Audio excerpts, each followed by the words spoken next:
So I recently had an incident where I had a patient. He was extremely dirty, he was extremely smelly, and he was coming in for help with his alcohol use disorder.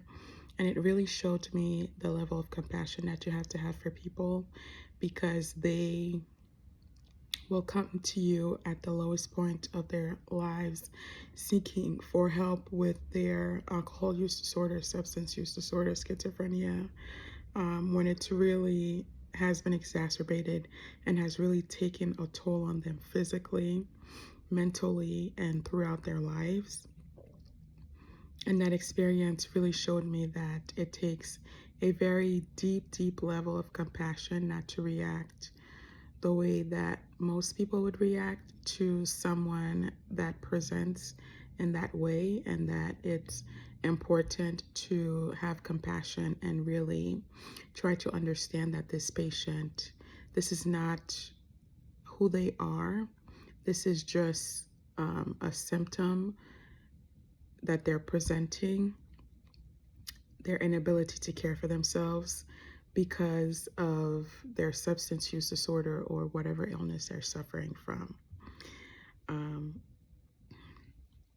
I would say that my personal strength in caring for people with mental illness is that I have a deep compassion for it because I understand that circumstances can be extremely tough, which can lead people to alcoholism, which can lead people to use substances.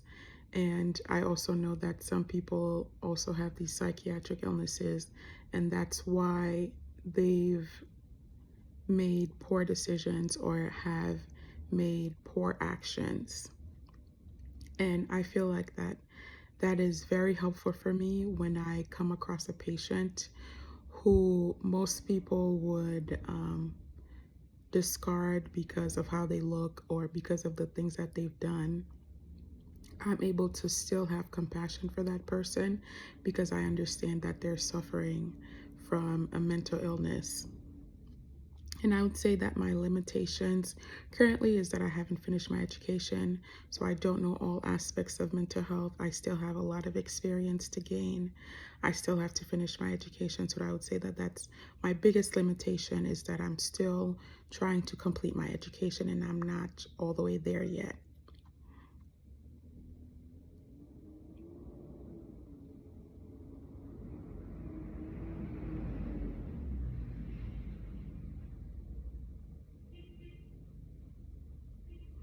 I would say my therapeutic use of self, I always um, reflect on my own personal experiences and some of the times that I wasn't myself, or some of the times that I wasn't my best self, and how the people that surrounded me had a lot of compassion for me, and that's how I was able to get back on track in my life.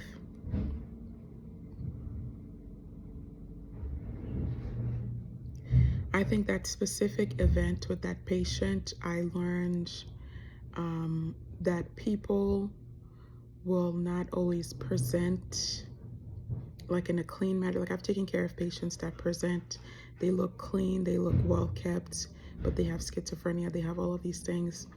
And some patients, the one that recently came who presented, who was dirty and smelly and all of those things.